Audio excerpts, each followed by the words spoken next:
It is easily, in my opinion, the most universal fucking parts out there. You can literally see a Honda Civic everywhere. Colby Jack cheese is a Honda Civic. It can go on any sandwich. It's the most fucking, like, you go to any like grocer. So here in the Midwest, you go to a Schnucks. They've got these things called quick cuts where it's like, we know you slobs want this deli meat without talking to us. So here's ham, turkey, and out of all the cheeses, it's for Colby the millennials Jack. Who don't like phone calls. Yeah, like, I don't want to call you. I sure as shit don't want the anxiety of if you're going to call a number and I have to react to that. Like, yeah. And I don't want to have to figure out what the thickness of the meat cut is. I will say my millennial brain, who I'm calling him out because I'm one of them. I'm not a big phone call fan, but I know you go to the deli counter at the grocery store sometimes, and there's just kind of nobody back there. And I'm like, am I supposed to? I don't see a bell to ring. I don't see anybody. I guess they just don't want to talk to me. I guess I'll just go and get like a prepackaged thing. Do Schnucks online. You put your deli order in online, and then it's literally in a cabinet when you go in there and you grab it. I don't know why I should do these things more often. Here's the other thing you should do. I'm not. We are not sponsored by anybody. Probably never will be, except for Cece's Boar's Pizza. Head, give us a call. But Boar's Head, slide me your meat. Compromise elsewhere. I know the tagline. Yeah, compromise elsewhere. No, God damn it. Where was I going with this? Oh, Instacart, dude. We use Instacart. Yeah. We started that during the pandemic, and it's something that we decided to keep, and we pay the annual fee. And we do most of our grocery shopping is done that way. So when you're doing Instacart, are you getting it delivered to your house, or are you going and picking it up? We get it delivered here. Okay. See, I'm already in my fucking house all too much. So it is a nice reason to get out and walk around and listen to a podcast and just. I got news for you, baby. Go to a park instead. Go walk the park. You'll feel better. I could do that. But you live by a beautiful park. I do. I've been a number of times. That's where I got engaged. Now everybody knows how to reset my password. Damn it, Bobby. You fool. It's casual hour. We like to take long walks at the grocery store, listen to podcasts that aren't our own, and we also have definitely not. Could you fucking imagine listening to your own goddamn podcast? Like, there's a monster out there touching themselves right now, doing the same thing. Gross. Cringe. It is episode 416 on March 26, 2025. I am Bobby. That is Chase. We are going to tell you about all the video games coming out in April that we think are pretty cool. But before we do that, we have to tell you about games that we've been playing, and then also what games we thought were going to be good this month. And then we got to figure out last month. Shit. Well, it's still this month. Technically this month. We're still, but yeah. and Chase has to I can spin a see wheel. the show. So we, Maybe. I don't know. We'll Okay. talk about it. that is the lineup. We hope you stick around for it. We hope you enjoy it. And let us know what games you've been playing or you would like for us to play to talk about sometime. And once we talk about them, what games you might want to play in April. That's the big one. That's the real big one here. Chase, I've been playing a new game though, because March was I know jam-packed. you have. I've been playing Assassin's Creed Shadows AMA. What do you want to know?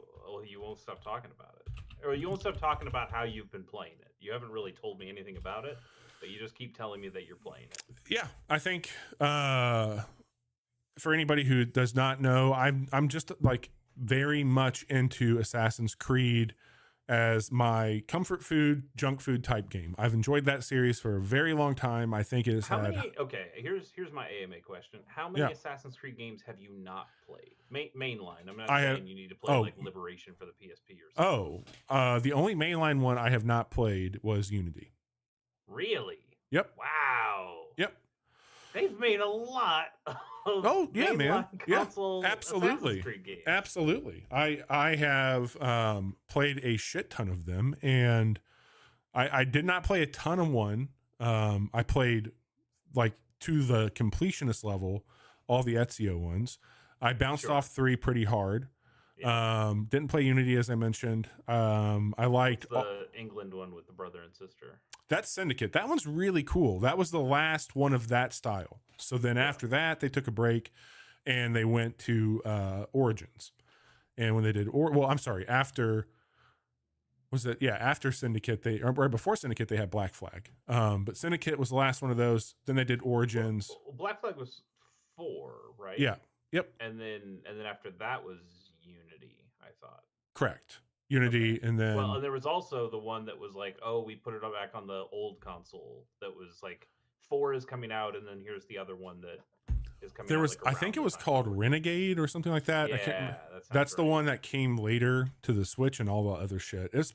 It's notoriously labeled the most violent up until I think Shadows now, Assassin's Creed. But there's a lot of these, and they I think they have brought most of them to modern platforms. Some of them were mobile only.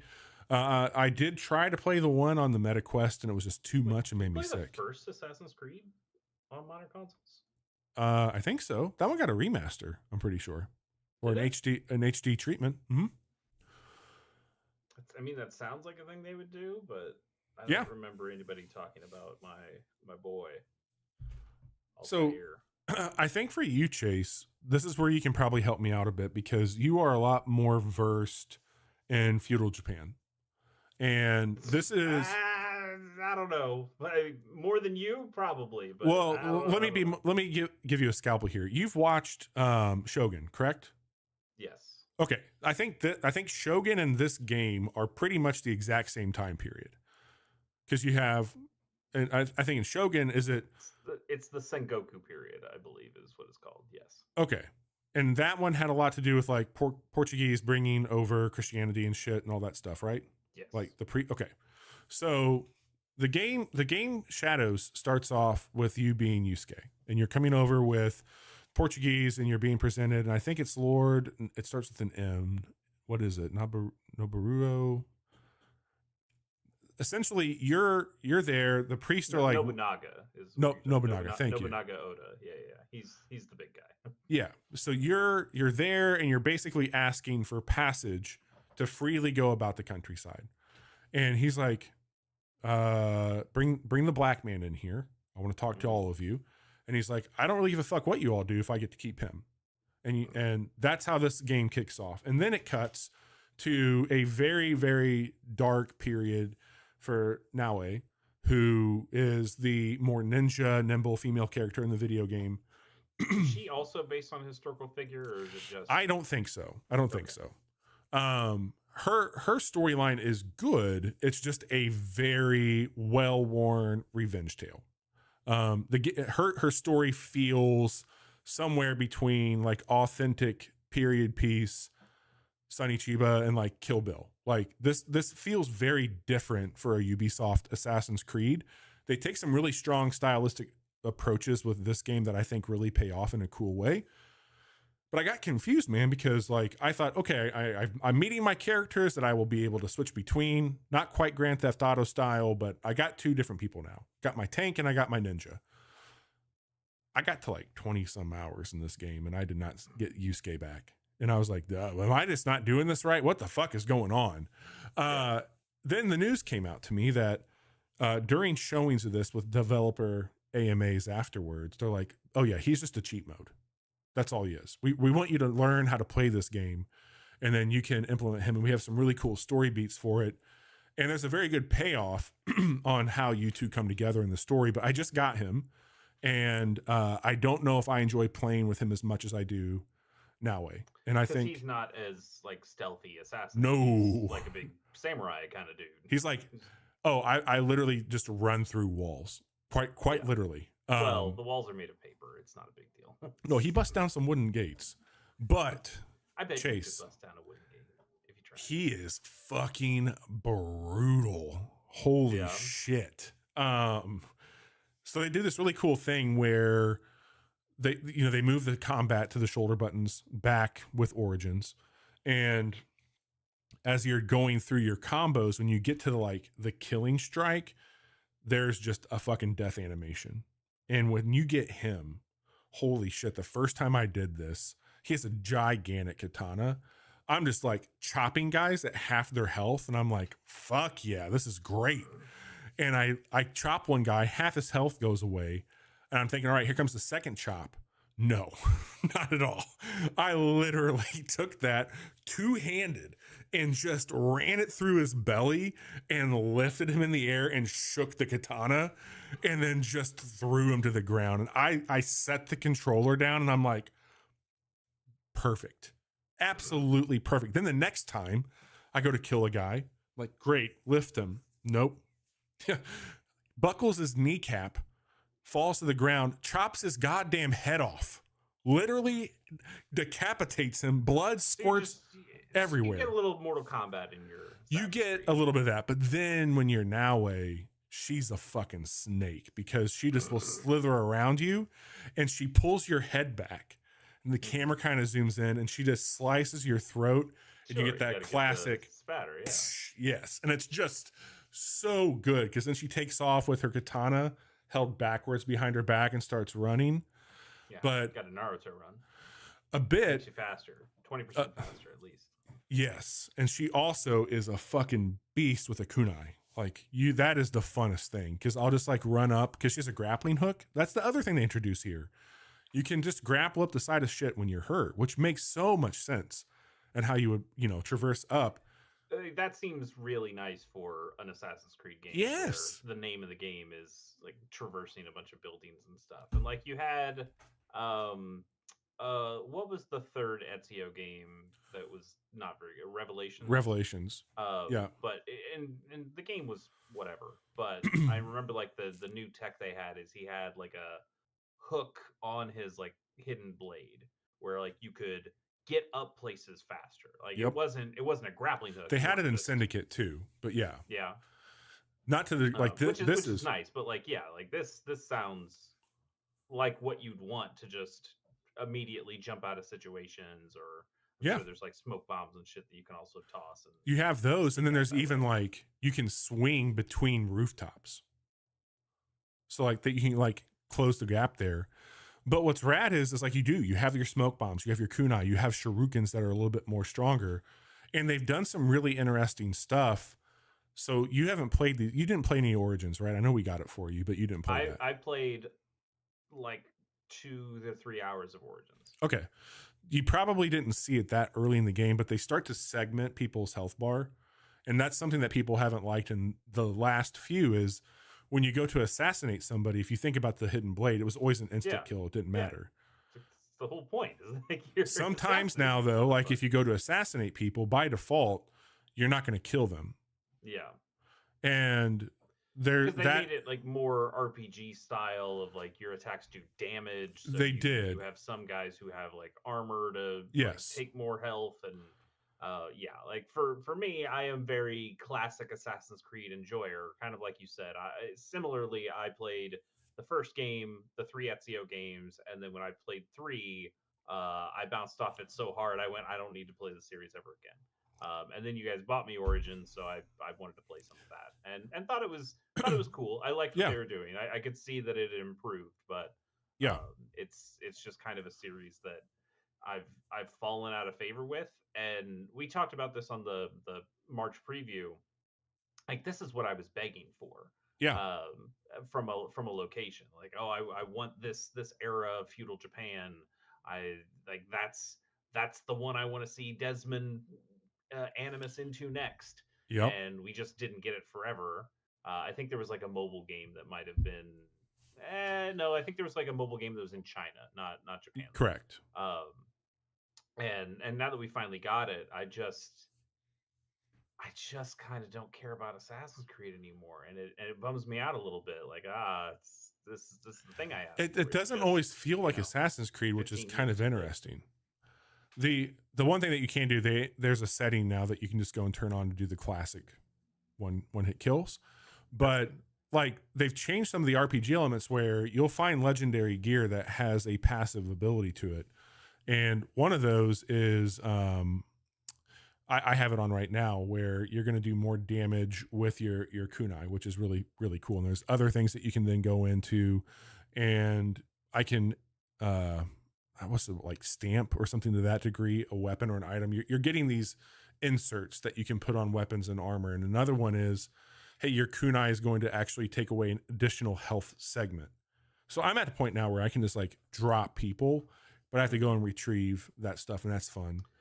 How about mechanically in the game? So you've mentioned kunai, you've mentioned shurikens. What's the difference mechanically between those two things? Because they're both like throwing weapons.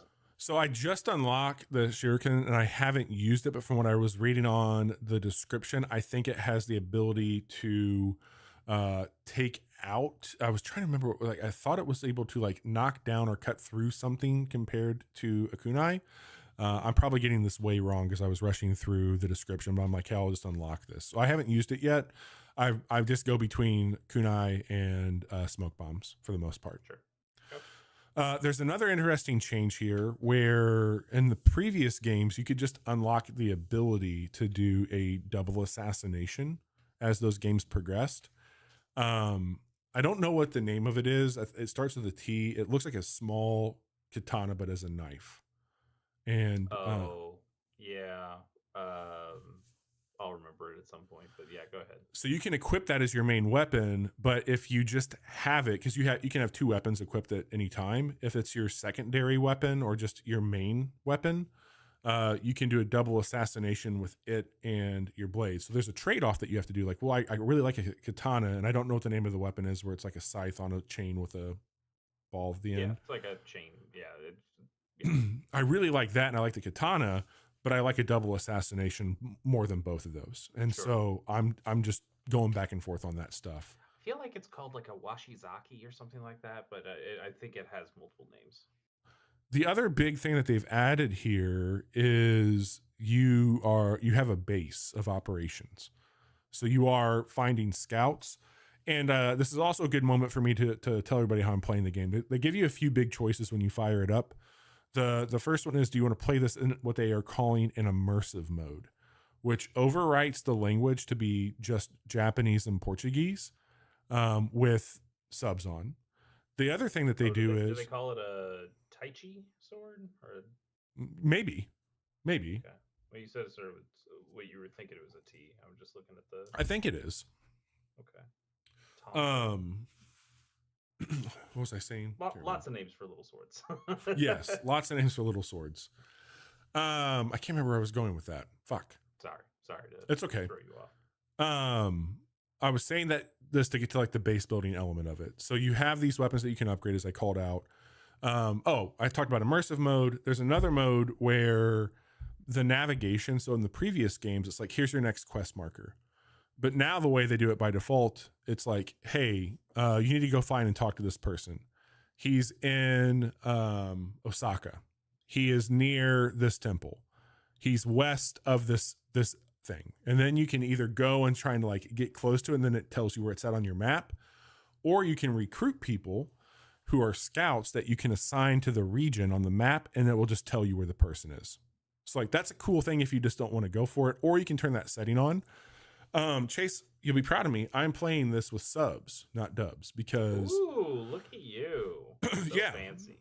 it really feels good on this, and I don't mean to be cruel when I say this, but the voice acting is pretty stiff in English, and I find it to be a very better experience with the dubs on, and then playing this in a way where I'm just not going from one icon to the next, but I'm actually like immersively going through these landscapes and using context clues to find the next person and listening to what people are talking about.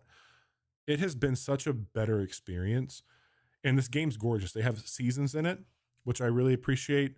And those seasons also reset things like your wanted level and bounties, and it also resets the tools and activities that you've had your scouts out doing.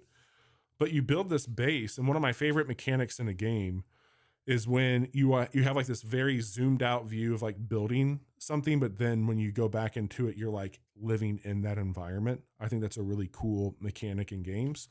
And here you're getting points to unlock things like dojos, things like libraries. And then when you have that, your scouts can do more. You can go in and upgrade armor and weapons. And so like if you find a legendary, your scouts are getting the materials that you need on the map to bring back to your base so that you upgrade all your gear. And it's a really cool loop. It's a very satisfying loop. And I've told people what Black Flag was for like the Ezio's and all that of the early days. Yeah. This truly feels like the Black Flag for the Origins, Odyssey, and Valhalla entries into the series. It is one of the strongest first impressions. I'm like 30 hours in, so it's got a very good grip on me. But this is one of the best Assassin's Creeds I've played in a while. That's awesome, man. I'm really happy for you. It's very fun, and also in a way happy for Ubisoft, who really needs the win right now. I know that you will never do this, but if you ever decide to check one of these out, this is probably the one that you should check out. I think that's probably fair. I also I enjoyed the little bit of. I think I probably played more than 3 hours. I had like a good long session with it. Like I had the Eagle in and was doing stuff in Egypt, and I was having a good time with Origin. But I'm also just kind of done with open world games. And Assassin's Creed. Very much definitely still one of those. Maybe like the quintessential these days. Yeah. Certainly seems like. But yeah, that's Assassin's Creed Shadows. I don't know how big it is compared to other ones, but I'm going to be checking it out for a while now. It's got its hooks in me pretty good. Very cool. Yes, sir. Chase, I am so pumped to hear your take on what you have here tonight. What can you tell me about this game? Yeah, so before I get into it, I was playing. I wanted to play my wheel game. Yes, which was Breath of Fire. And I decided, that's right. Okay, yeah, that's right. I'm gonna sit down. I'm gonna play some Breath of Fire, and I was watching some basketball. There's a whole basketball thing going on these days. It's like I've got my analog pocket. I can play this right here during commercial breaks and have a decent time. And I played maybe about an hour and a half of Breath of Fire, and actually, I probably played more than that. I probably played like two to 2.5 hours, something like that. And it was fine. It's it felt old. I was playing the GBA version, which is supposedly a little better. And certainly like encounter rates and stuff like that are better because the Super Nintendo version is just like all encounters all the time, and it was okay. I didn't get to a second party member. I know they have multiple party members, but it kind of wasn't what I was looking for at the time. It's something that if I probably stuck with, I would have gotten more out of. But I was just like, nah, this isn't quite working. So I put it down, and then I was playing some Switch stuff, and I think we might have just gotten done with Split Fiction, which we did on Chasing K Plays. We'll talk more about that later. And I was just kind of looking at my Switch library, and I went, well, yeah, I should just play this. Like, I know it's been on the wheel. I need to just give this a shot. The sequel's coming out. I played it. Let's do it.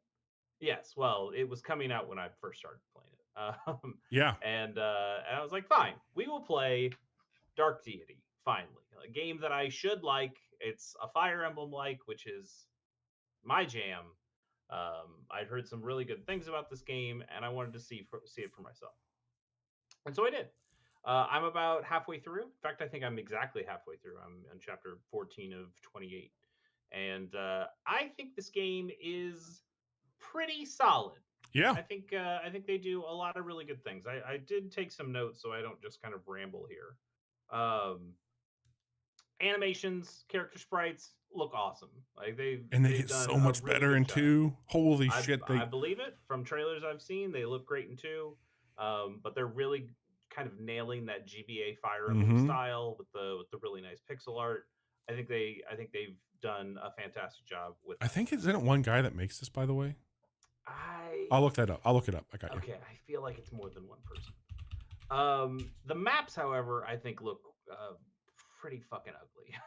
And Sure. they look slightly better in two from stuff I've seen, but the I think the maps are just not very good. You Fair. got an answer on the two versus It's one Sword person? and Axe that makes it. Yeah. Sword and I mean, I Axe know it got Entity. kickstarted. I don't know. I The don't know reason what. I say I think it's one person, I saw a guy talking. He's like, I've been wanting to make my games for a while. I think it was him. Anyway, I'll find it here for us. Okay. So maps, I think for like mechanically the maps are okay. From like, oh, we've got some choke points over here, and we make you go through a swamp or something, and movement is limited, or some units can get through this stuff easier. There's a level where there's a bunch of portals that's interesting, but I kind of just think it all looks like shit. From the At least from the aesthetic point of view. The UI I think could probably use some help as well. Yeah. Like there's just not enough sound effects for things. Like when you're promoting units, you kind of just hit the button and then the game hangs for a little bit. At least on Switch it does, but I imagine probably it does some stuff on PC like this too, where you're like, did the game crash? Did it take my thing? Am I doing something right? And then it just like flashes to the next screen and I'm like, okay, well I guess I upgraded the class or whatever. It Um, says co-creator of the game, so probably more than one person. Okay. But yeah, there's like some hover over indicators that are like this is smaller stuff, but it's stuff that kind of is like the juice that a Yeah. Nintendo made Fire Emblem has that this game just kind of doesn't. I feel like the devs really understood why people like certain aspects of Fire Emblem, but kind of just missed out a little bit on some of the smaller details that really make those games polish and shine and make this one You a should little flimsier. you should just pull up at some time a YouTube video of 2 and just I've seen some too. well, I was just gonna say like I can't remember 1, so I don't know if the menu is the exact same in 2. They look very different. I know Okay. there's like some mechanical systems that are different. Yeah. Now I don't know what that means when it comes to like these super little details like hover over indicators, um, but it seems like menuing and some of that kind of stuff is has been pretty drastically changed in the second one. Okay. Um, Support conversations. So these are things if you played a Fire Emblem game before, you have two units stand next to each other as they do things, whether they heal or fight or whatever. And then they will eventually unlock these support conversations where you kind of go back to base and they talk and you start to develop a little bit more of a personal story with these things. In some games, the characters can get married and have kids. In other ones, they just gain better stats by being buddies now. Yeah. And I'm still trying to figure out the support system in this game because they I feel like they're just kind of automatic. I don't. I know I can stand next to a character, and they have like a little heart symbol that shows up next to them when I Yeah, do that's something near them. And I was like, okay, so that's a Fire Emblemy kind of thing, and that happens in that kind of game too. Where it's like, okay, I understand that they gained a little bit of rapport, and when I get to a certain threshold, then I can unlock the next support conversation. But I don't know if that's actually happening here or if they're just kind of gesturing at it mm, because because it just feels like, oh, here's this character that I haven't used for 4 maps, and now they have a new Right. support conversation. I was like, well, how did you get that? And the other thing that's making it a little difficult is something that I think is really good. It's that they're gating these support conversations for the way the story is told. This is something Fire Emblem has done as well, like to a little bit of a smaller degree. But there will be some times where it, one of the problems in Fire Emblem games, especially like 3DS era Fire Emblem games where there's lots of support conversations, it's that you kind of just say the same thing 3 times Yeah, in yeah, three yeah. different conversations where maybe there's a little character development there, and then you have another support conversation with a different character, and you go back to square one. And it's just like, oh, they didn't learn anything because they're not talking to each other in the same way. You can unlock these support conversations at any time, so we always need to be able to get on the ground floor. All these characters are kind of one note in a way. They have like their 1 or 2 character quirks, and everybody's going to talk about like, hey, you eat a lot, or hey, you have a Mm-hmm. dragon, tell me about your Mm-hmm. dragon. Yep. And even when I've classed them out of the class that has the dragon and they're not a dragon class anymore, that it's still like, tell me more about your dragon. God. um and I think this game does it a little bit better in some of these ways where they will wait to have a support conversation progress until you get to a certain story point, and then the characters can go, "Hey, we just met your dad. Oh, Like, yeah. wasn't that weird?" And I was like, "Yeah. If I had the support conversation before I met my dad, it would have been weird to say we met my dad." Right. But so like, I think that's really cool to make the support conversations feel more a part of the story and less like this side thing that is just tacked on, which some of the Fire Emblem games that have a lot of support conversations can do. Now, some Fire Emblem games have also done this kind of gating, but I think they do a pretty good job with it here. Um, I think the writing though is maybe a little. Yeah. Everybody's just a little too smarmy and sarcastic and jokey in a way that I don't like. Again, I'm talking about the first game. I haven't played the sequel. Bobby's played some of the sequels, so we'll I talk. mean, the little bit that I've played, it's smart. Yeah, it's there. There's a character named Benji, and I know he's also got a son who's in the second game, and I imagine his name is probably also Benji. Just Yeah. maybe it's not, but Benji is just a lovable idiot kind of guy, and one of his barks and one of the things that he says a lot is "please clap," and you're like, damn, that's some real political humor from a time that feels so far in the past. Yeah. Like that's the kind of stuff we're talking about, where it's not. It's some of the characters are supposed to be smarmy, and I think they do an okay job with that. But I think there is just like a level of writing that is. Um, it just kind of doesn't work. It's a little too self-aware, and that doesn't quite work for me. Um, there's no weapon degradation. Hey, that's a good. win. That's a I love win. that. That's a big deal. But also the way that the weapons work, and I'm actually curious to hear about how this works in the sequel because I've seen some stuff that makes me feel like it's different. In Dark Deity 1, every character has 4 weapons, and they don't take like an equipment slot or anything. They just have these 4 weapons, and it's power, it's like a crit weapon, it's an accuracy weapon, and it's kind of a balanced weapon. And what you can do is you get these tokens that you can feed into these 4 different weapons, and you can upgrade them specifically. So I can upgrade my power weapon to be even more powerful and to have whatever, or I can go into a different direction. And I think generally, I don't know if the game wants you to use all 4 weapons. Maybe they do. Maybe there's like, oh, I should change to my more crit build for this guy. But what I've generally been doing is I've chosen that this guy will always use the power weapon. So I'm going to upgrade the power weapon with this guy to the max it can be. This thief character I want to be like really crit based. So I'm going to only do the crit weapon with that.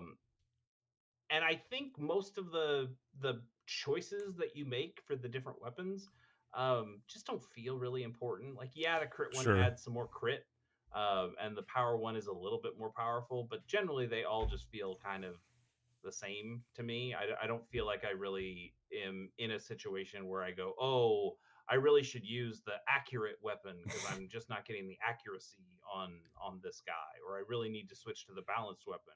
It's just like I'm just going to keep using the weapon I'm using. I know in the second game it seems like they do more stuff with weapons, right? How does the weapon system work in the second game? Dude, I have not gotten that far into it. I'm still like getting You haven't got onboarded. characters with weapons? Well, no, I mean I have weapons, like, but I don't Uh-huh. have like things I'm upgrading on them. Okay.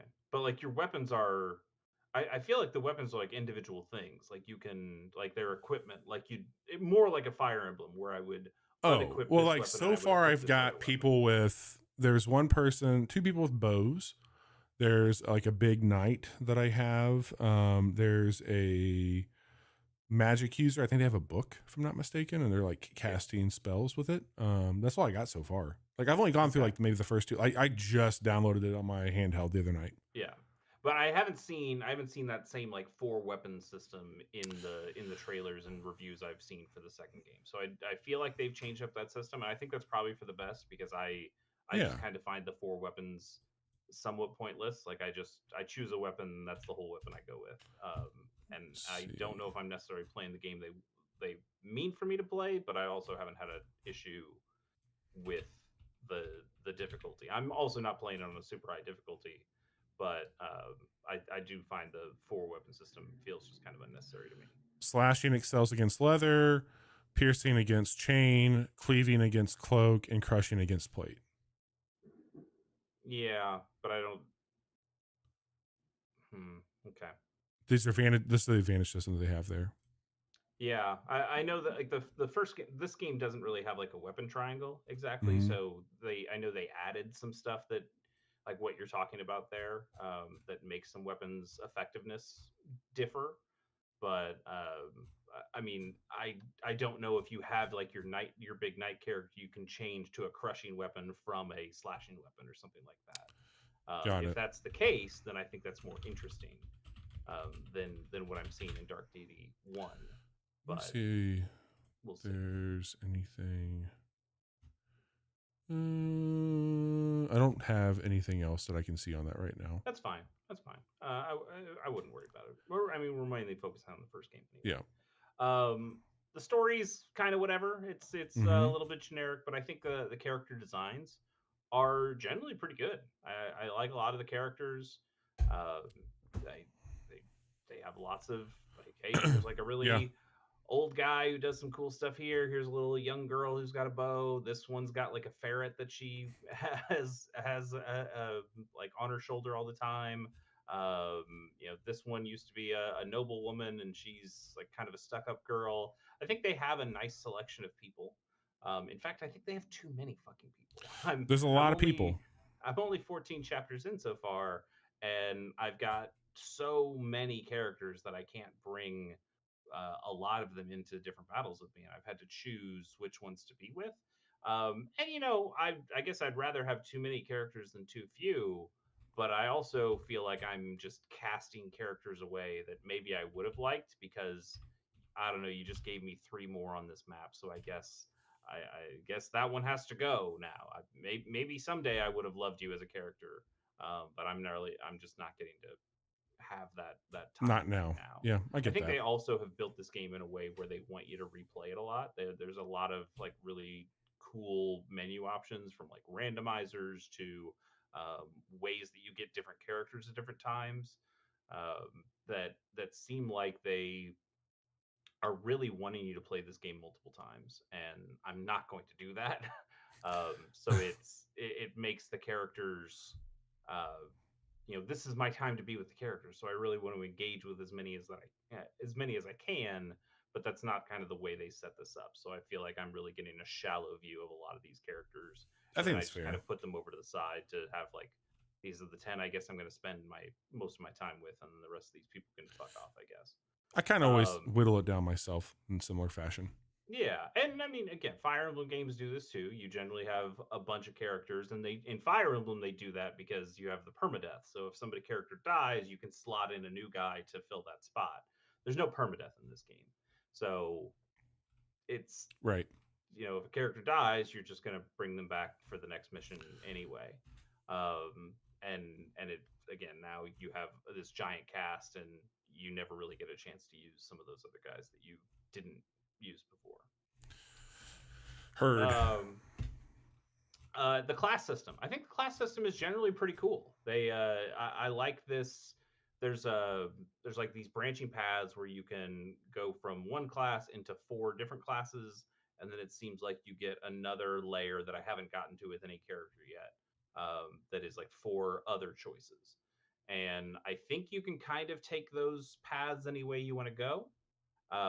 But you have like, okay, hey, this is a sword guy, and do you want him to be like a knight, or do you want him to be um, like a big defender guy, or do you want him to have be on a horse with a big lance, or do you want to have this fourth thing, like maybe an axe or something?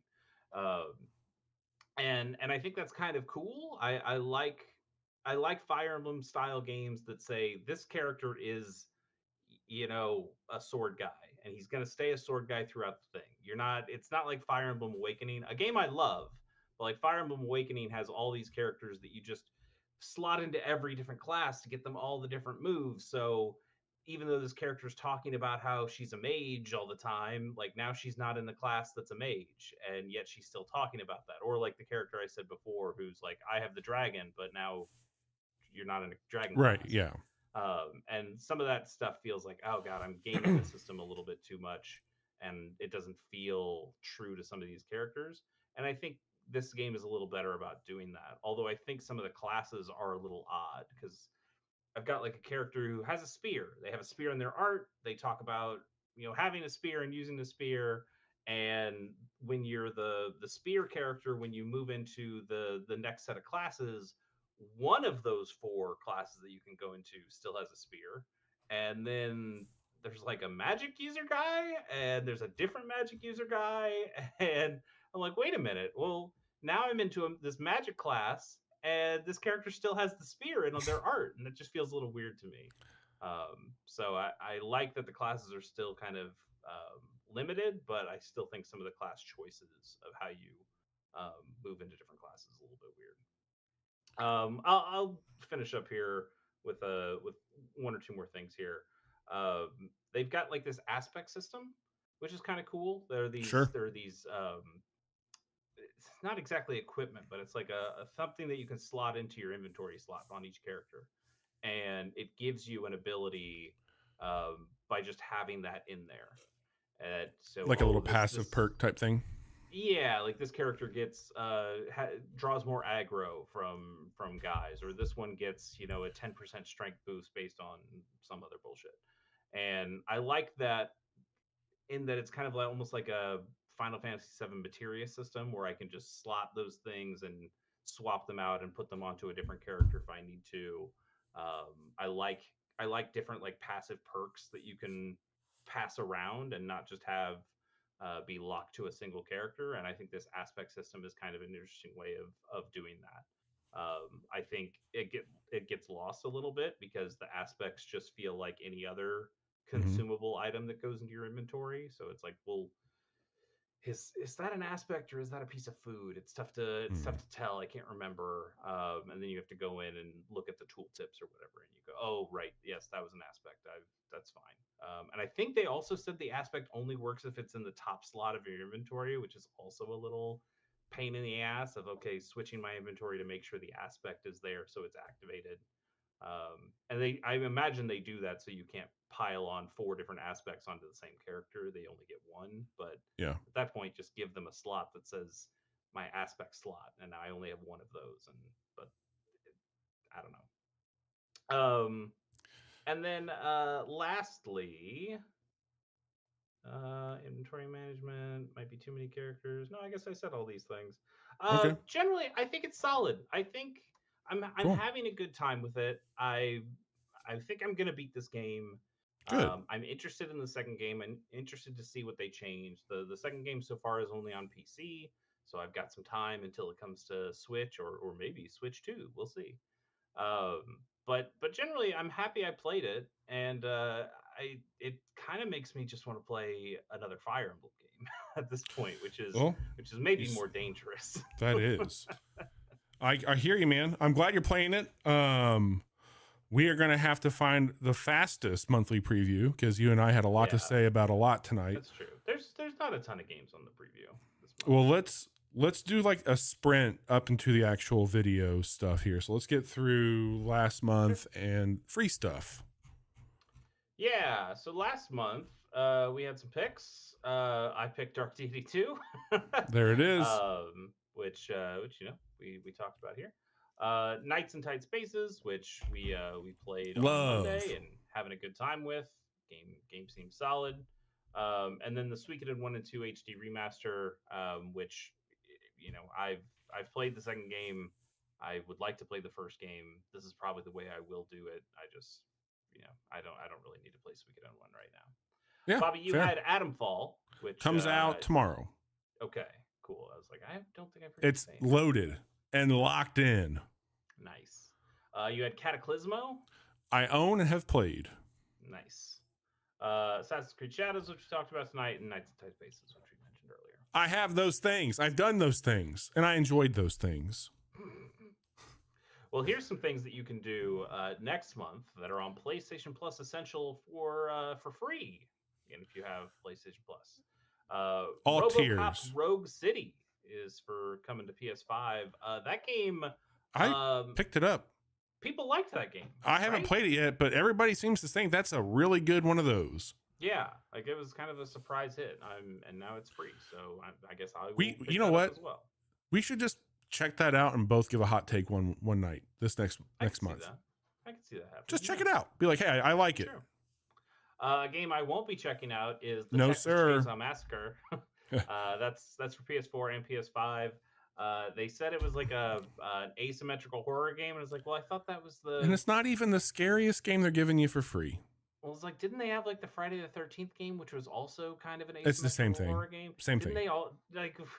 Why did they make the same game with all the different horror franchises? Why would Spoopy. you do that? Spoopy stuff, man.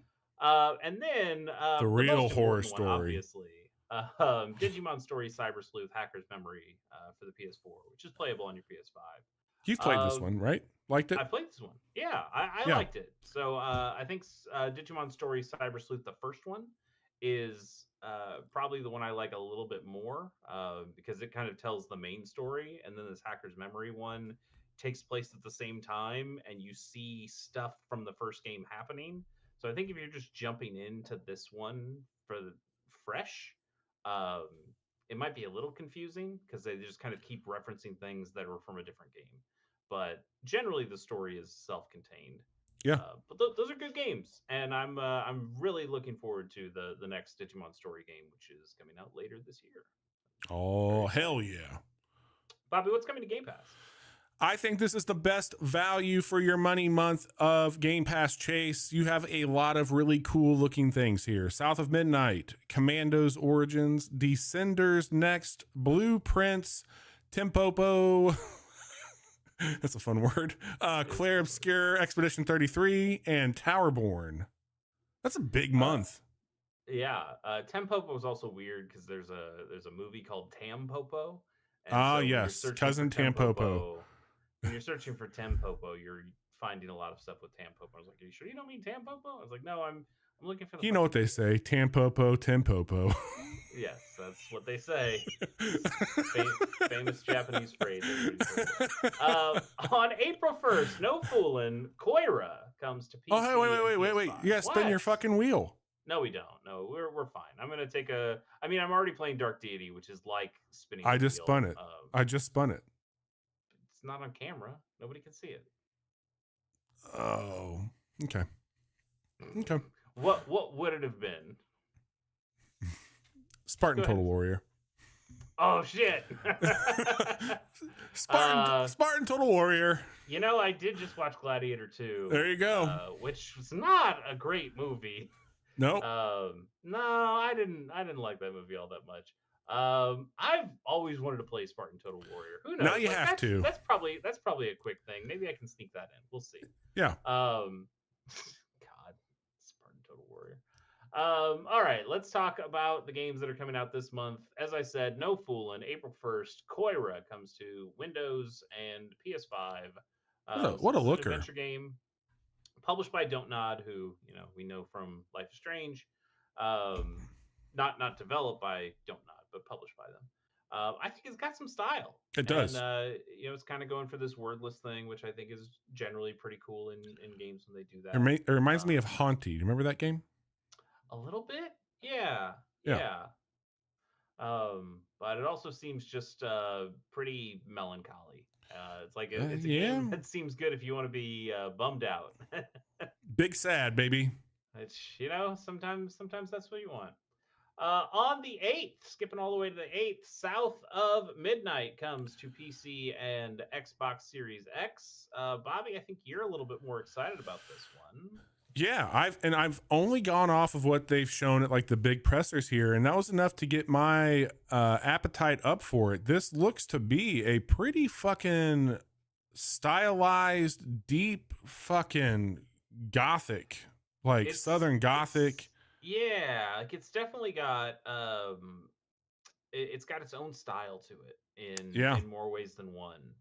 And I think that's really cool. Like you don't see a whole lot of games that take place in the Deep South, yeah, or that star a character like this, or that have these accents, yeah, like very very Creole Deep South accents that are happening here. This big fucking fish that you're riding on, is that your friend?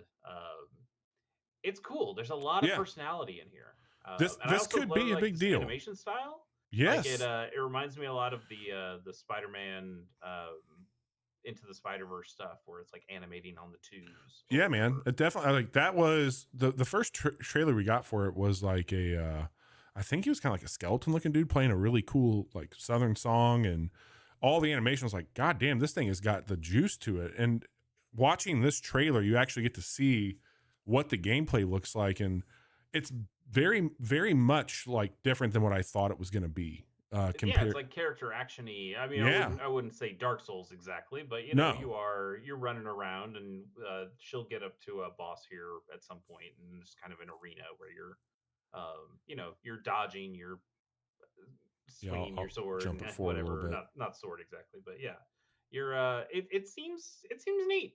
Yeah, It I'm seems really neat. I excited don't know for if it's this. necessary for me, but it seems like it could be kind of cool. Absolutely.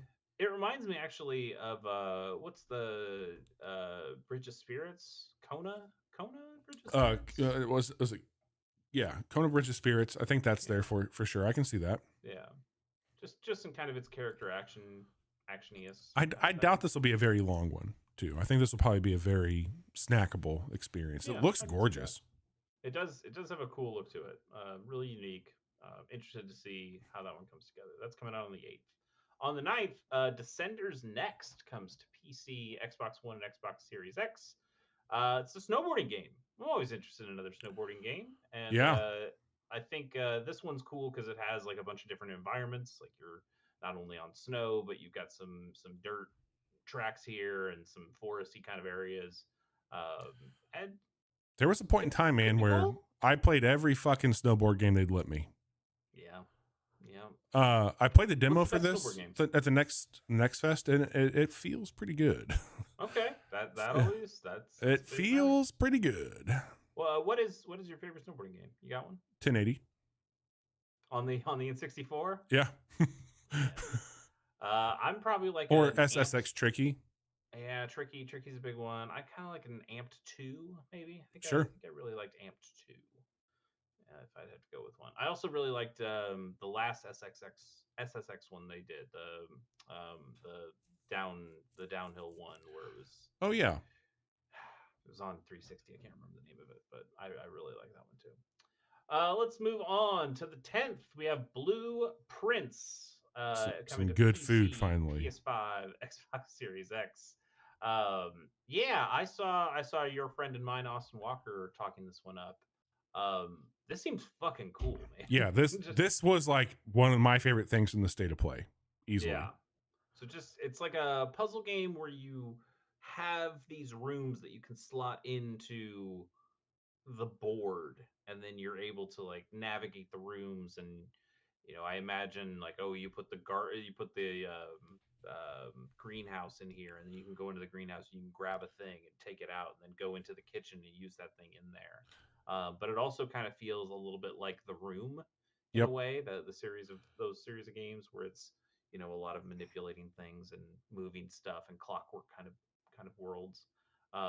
Really interested to see what this one's about, and if it pulls off what it's saying, because I think what it's saying is pretty compelling.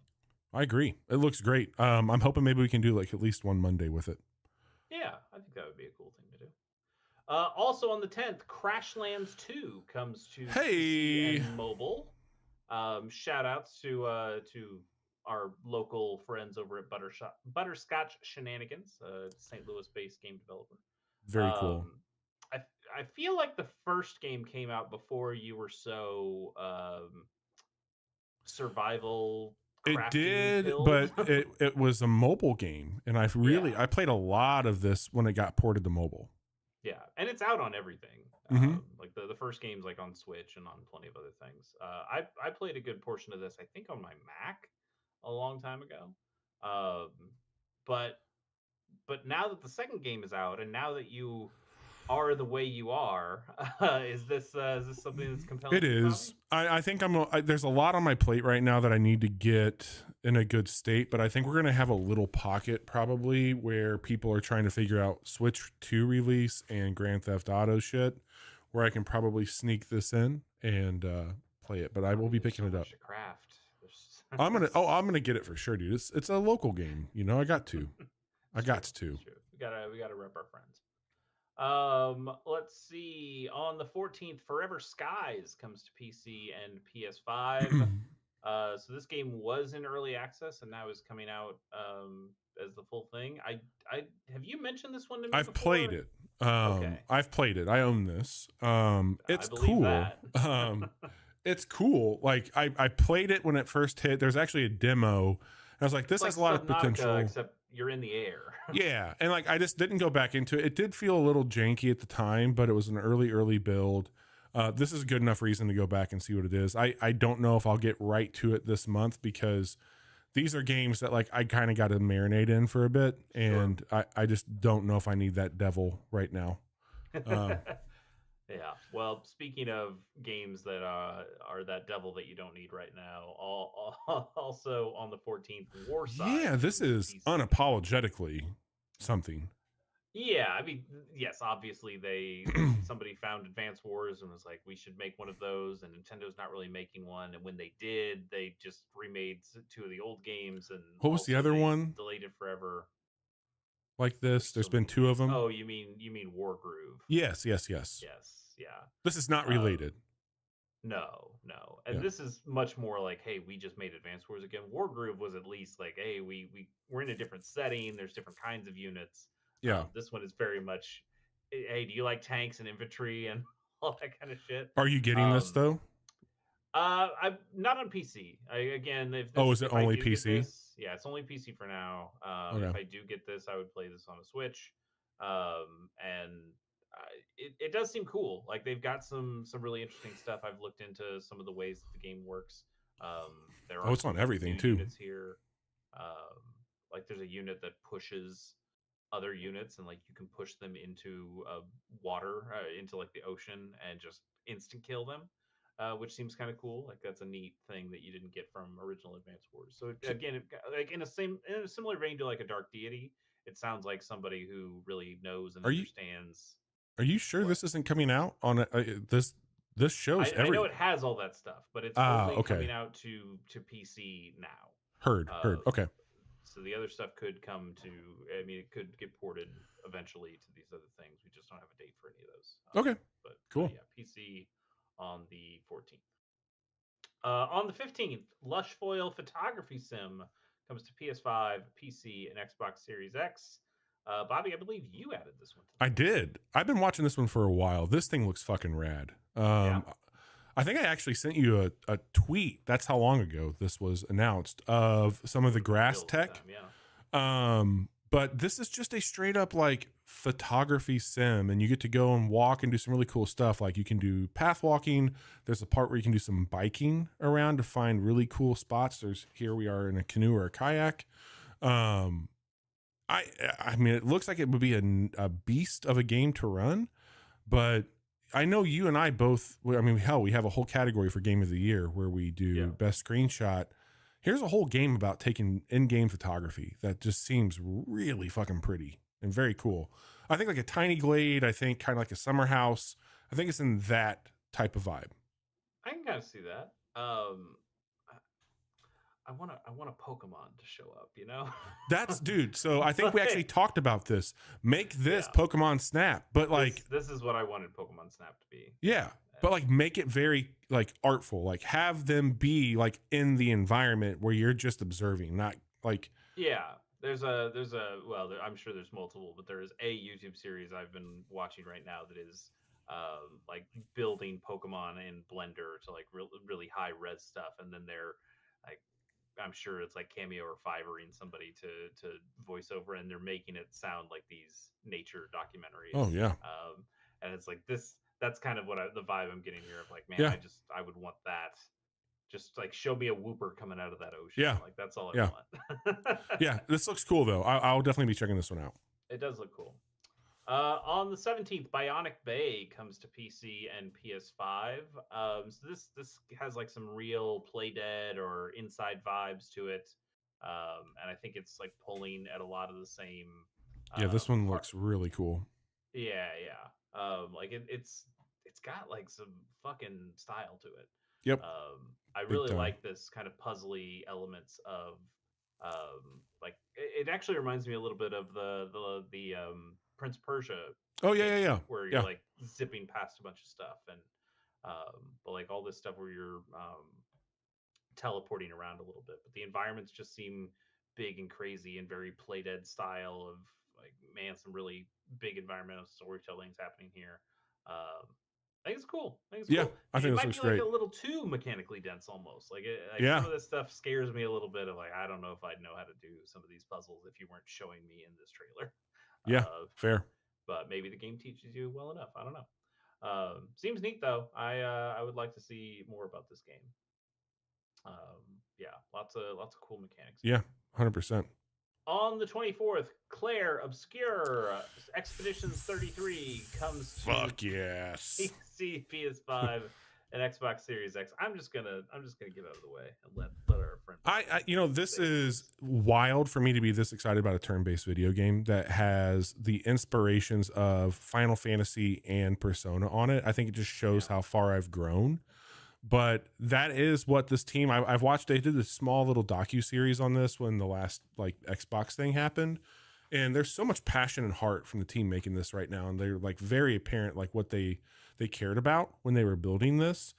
And the whole concept here is that there's this giant fucking godlike beast that every year it pulls out a new number, and anybody who's that age dies. And this expedition, you have to go out. Like that's the whole thing. Like the society has created a crew based on every age, and they're all going to die regardless. So like they know they're dead if they do this or they don't. And yeah, your objective is to go out and kill this god to save everybody from dying. And so Expedition 33 is everybody who's of that age and going. And the combat in this is some of the slickest, most satisfying turn-based shit I have seen since Persona 5. And I love the overworld design where you just are floating through it, and they've made all these characters very unique where like they have a move. Like that is their shit. This is yeah, your caster, this is your swordsman. And there's an activeness to this game where you are kind of Super Mario or Paper Mario in your way where you have to engage in battle. It just looks so fucking good, dude. I cannot wait. yeah. It actually reminds me a lot of Lost Odyssey, which is Yes. Yeah. back on the Xbox 360, and that also had some kind of contextual button presses for its turn-based RPG stuff. Um, yeah, I wish it didn't look so Western. Like it looks like the Order 1886, and I know a lot of people really like the Order, or at least the way the Order looks, and I just don't. So this, unfortunately, I think the art style is going to keep me away from this one, but I do respect a lot of what they're doing mechanically and from. I have high, I'm just like hoping and praying that this thing is good, but everything in my heart is telling me this is going to be a giant hit. I can totally see that happening. Yeah, absolutely. On the 25th, we're almost done here. We got a couple quick ones here for you. Days Gone Remastered is coming Why? to PS5. Why? I don't understand. I at least understand why The Last of Us keeps getting HDified remakes Yeah. despite already being HD. Days People Gone love that wasn't game. great. It was fine. People didn't like Days Gone. Yeah. The dev's Why are been we a doing dick this? about all of it. He makes comments all the time about this. Like, fuck, this whole thing fucking sucks. Yeah, I don't understand this at all. Why this? I don't even think this game was important enough to No. talk about when it first came out, much less a remaster. But okay, whatever. Then final game on the 29th, Forza Horizon 5 comes to PlayStation 5. This is nuts. This is nuts, dude. This, I mean, it's we had the MLB 2 or the MLB The Show come to Xbox from Sony, and now we're getting Forza on Fucking PlayStation. wild, dude. It is wild. But my question to you, Bobby, is this instantly going to just be the best racing game on the PlayStation 5?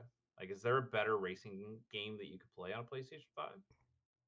You can play Wreckfest on PlayStation 5, but you can play Wreckfest anywhere. I think I agree. This is Forza 4, Forza 5 for me. Yeah. Some of the apps. Oh, I'm sorry, Forza Horizon 4, Forza Horizon 5. I think these are like the best. This is exactly what I want from a car about. Video game about cars. Like, this is what I want. The more sim style stuff, I guess Gran Turismo is still there for you. Or Forza, like just Forza. Or Forza, but again, specifically for the PlayStation, yes, you still have your Gran Turismos there. But I think for me, this is just the best racing game that you can play. I think this one does make you sign into Xbox, because I think that's how they're going to do crossplay on this. I think. I can see that. Sure. So if you are on PlayStation, you are signing into Xbox, but man, like, you didn't really get to play this. If you got an itch to pick this up, I could hop in and play anytime with you. I would do that. Like, I think this is I played a good amount of this. A 5? Yeah. Oh, okay. Like, I had it on Steam, and then I hooked it up to my TV. Oh, that's right. That's right. And played it a lot that It's way. very good. It's very good. Mm-hmm. It's a solid game. But yeah, now it's coming to a console that I play more, that I have more readily accessible to me, and it's just a good video game. I think I might wait. I think I'd maybe rather wait until like 6 comes out, which will be a very long time from now, I'm sure. But like, these are really good racing games, and I've had a very good time playing them over the years. And Sony just hasn't had them. Like, the best racing games on PlayStation are all the old. They've struggled for a bit, man. It's still like a Burnout Paradise, or it's like a Need for Speed Hot Pursuit, which are just make those 360 era games that they've just ported up. Which, hey, those are fantastic games, but they're older games. And I just don't think that modern racing games on PlayStation have been all that great. Like, there's still a handful of Need for Speed games. They had the Crew. Yep. Like, those just don't hit right. I mean, Wreckfest. You mentioned Wreckfest. Fantastic game. But those are multi-platform. Also, I think Wreckfest 2 just came out, by the way. Did it? And our my browser crashed, so we lost our recording, but we're still live. Oh, okay. I mean, I have this back up. I can use this. So. We'll have to rely on this. Yep. Yeah, Wreckfest 2's out, and I think it's in early access, but it looks cool. Looks really cool. Yeah, man. We gotta make some picks. Let's make them, dude. I've made them. I've made my picks. I want to play Lush Foil Photography. I want to play Clear Obscure Expedition 33. I want to play South of Midnight, and I want to play The Blueprints. But what I will tell you is, there's a lot on Game Pass I'm going to check out. So I'll play a lot more than those for sure. What about you? Yeah, I'm hoping this month can be more of a catch-up month for me. Like I am interested in Blueprints for sure. I want to see more about that. A little less so, but I did pick Bionic Bay. I think that could be kind of cool, and also Sure. in a similar way to a plated game. I bet that's going to be relatively short, and that'd be nice to just have like a little game to go through. But I guess I'm playing Spartan Total Warrior. Man, I wasn't planning on playing a wheel game this month. No. You told me that one, and I was like, Look, I do what the wheels ask. All right, that's just my job. but I have a lot of stuff that I still want to catch up on. I want to finish Dark Deity. I want to. I'm glad you're playing that. It was on sale, but I did end up grabbing Neo Fantasia. Oh, nice. So I was like, well, maybe this time, third time's the charm. I will actually play and get through Fantasia, which I've wanted to for a while now. But now it's on a system with a real controller support, and I want to try that. You should do that. Nice. Chase, we've got a lot of fun stuff going this week. We went back to the Obra Den and we are solving murder out on the water, and there are merry men, crab people, and things are weird. That light's getting close. I don't like it. I don't like that light. I keep thinking about it. But tune in to find out why, because it's a shit show. We have a good time with it though. So we're back dead. Yeah, we're back dead on the water. We told you about all the video games coming out this month, or in April, I'm sorry. And then I'm going to go back, which is not updated here correctly, to Assassin's Creed this week or Adamfall. Tune in tomorrow or Friday night on our Twitch channel here, and you'll see what I'm up to. But there's a better thing to do until then. And Chase, tell them what we were up to.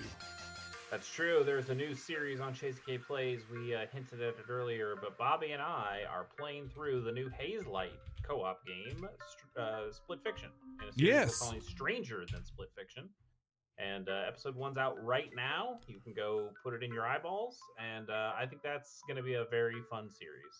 I do too. We had a really good time with episode 1, and I can see that being something we'll enjoy as we go. Yeah, I'm really looking forward to getting back to it. I think that game's solid. We'll talk more about that as we get further into it, but there's a hot take. It's good. Yeah, it does seem pretty solid. And it's both of our first times playing a Hazelight game, so yep.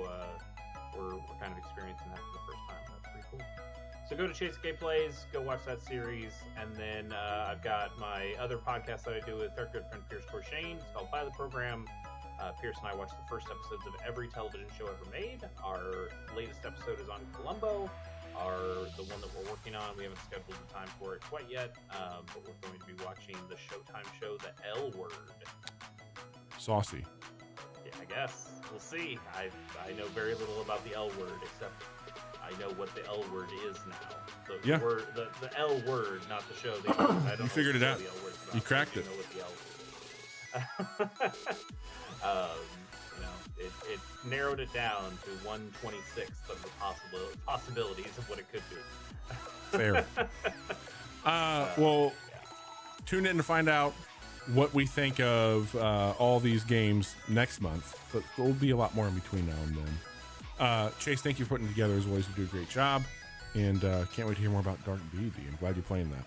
Yeah, I can't wait to hear about the Nintendo Direct that's happening in like 8-9 hours from Switch now. 1 games that week, and then next week is Switch 2. Yeah. Looking forward to next week where we will know more of a Switch 2 breakdown for the podcast. Yeah, correct? deep dive on the Switch